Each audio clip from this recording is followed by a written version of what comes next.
Hello everybody.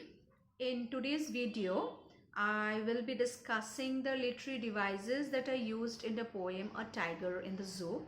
In my last video, I'm sure you must have watched it, I explained the poem A Tiger in the Zoo.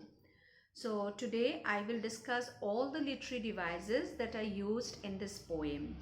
The first literary device that I am going to discuss today is number 1, imagery. Imagery.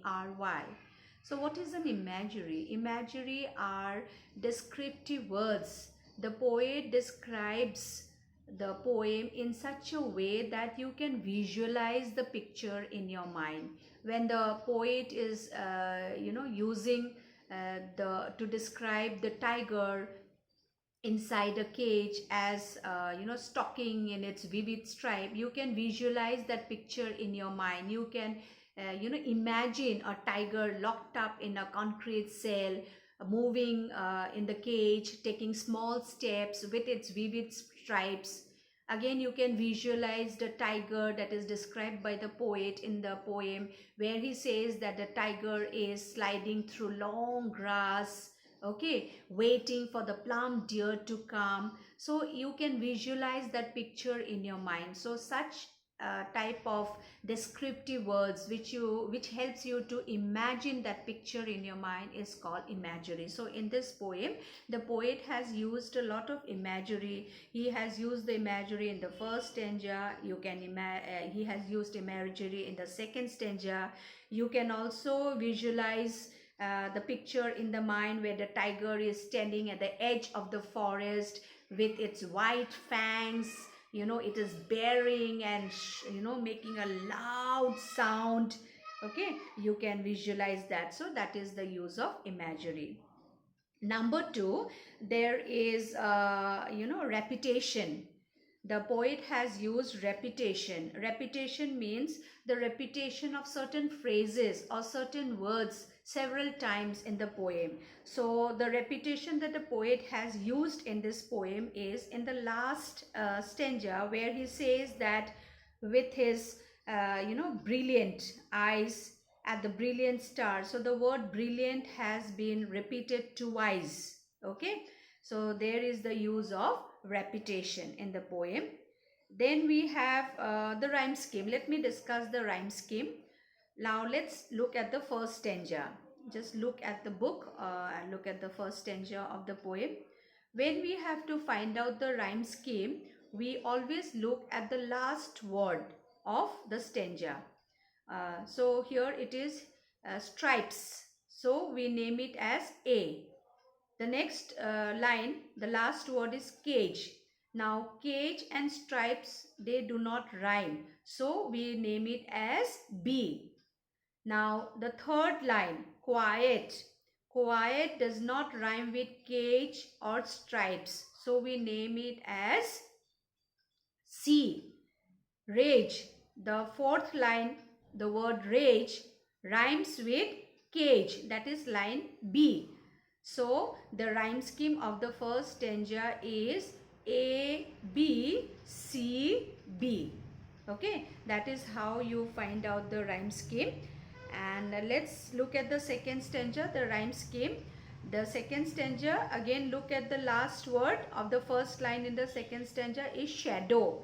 So name it as A. Now grass. Grass do not rhyme with shadow. So we name it as line number B. Hole. Hole do not rhyme with grass and shadow. So we name it as line number C. Now look at the last line of the second stanza. The last word pass.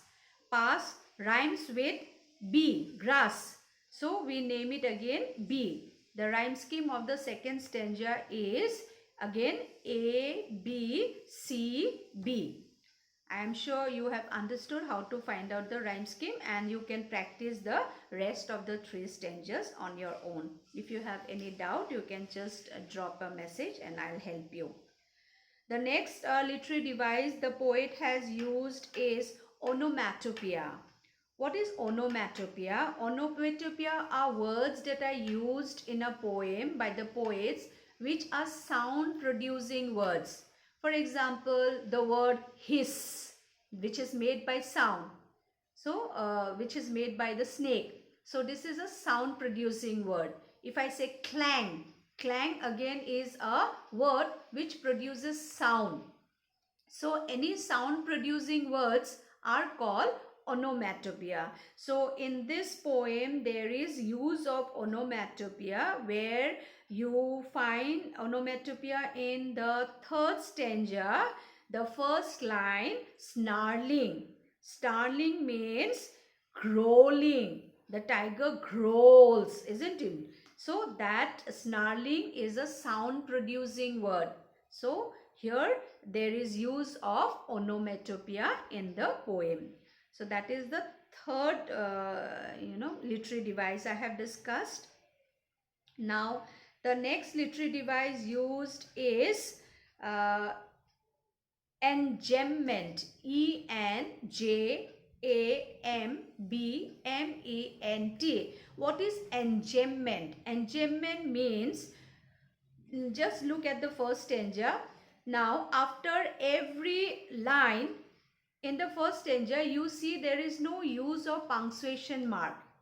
When the poet skips punctuation mark in one or two lines, then that is called enjambment. For example, in the first line of the first stanza, if you notice, there is no use of punctuation mark.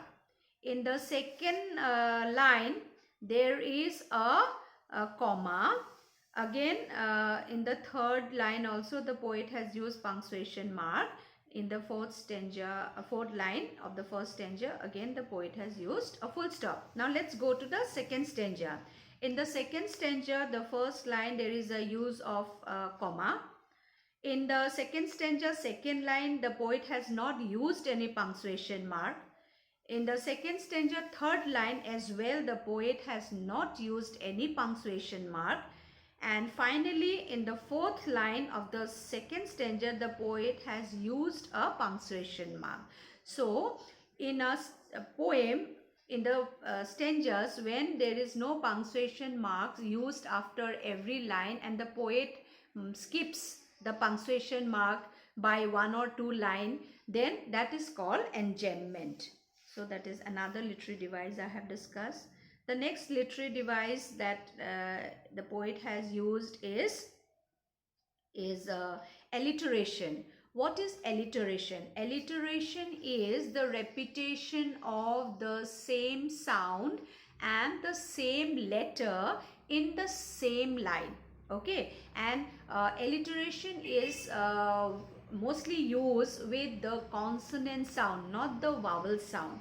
Okay, and if the words are the same, then it's not an alliteration. The word must be different, but the letter, the first letter of each word must be the same and the sound also must be the same. For example, look at the first line of the first stanza. We have stalks, stalks and stripes is alliteration, because here there is a repetition of the same letter with the same sound in the same line, and it's a consonant letter. Okay, so S, we pronounce it as stalk, sir, stripes, sir. Okay, so that is an alliteration. In the second line, there is no use of alliteration. In the third line, no alliteration. Fourth line also, there is no alliteration. Now let us go to the second stanza, first line. There is alliteration used where we have should and shadow. Okay, sha and sha sound is repeated. Okay, so that is alliteration. But remember, if the letter is same and the sound is different, then you cannot call it alliteration. For example, S-H-E, she, and S-E-E. Although the letters are same, it's not alliteration, because here she is pronounced as sha and C is pronounced as sa. So it's not an alliteration. Similarly, C-U-T, cut, and C-H-U-R-C-H, church. Although the first letters are same, C and C, but the sound is different. Here C-U-T is pronounced as cut and church is pronounced as church. So that is not an alliteration. So please do not confuse that if the letters are same, they become alliteration. No. For alliteration, the letter must be same, the sound also must be same, the word must be different, and alliteration, you always look in the same line. Okay, so let's look at the third stanza, first line. We have alliteration.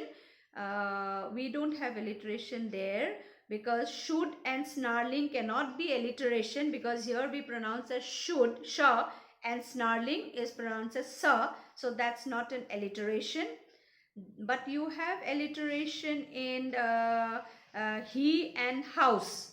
Okay, he and house, her sound is repeated, and it's a consonant sound in the same line, so that's an alliteration. You have again alliteration in the fourth stanza, first line. There is use of alliteration. It is concrete and cell. Okay, CC, it is alliteration. Then you have alliteration in behind bars. Okay, fourth stanza, second line, behind bar sound, bars also bar sound, so that's an alliteration. And you again have alliteration in, I think there are no more alliteration, right? So that is how you have to find out alliteration used in the poem. And you have also the use of metaphor.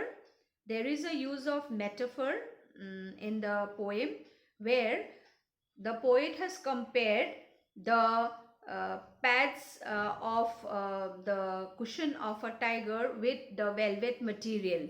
Okay, so that's a use of metaphor. On pads of velvet quiet, where the cushion of the tiger is pads of a tiger is compared with the velvet material, which is very, very soft. So that's the use of metaphor. And there is also use of oxymoron.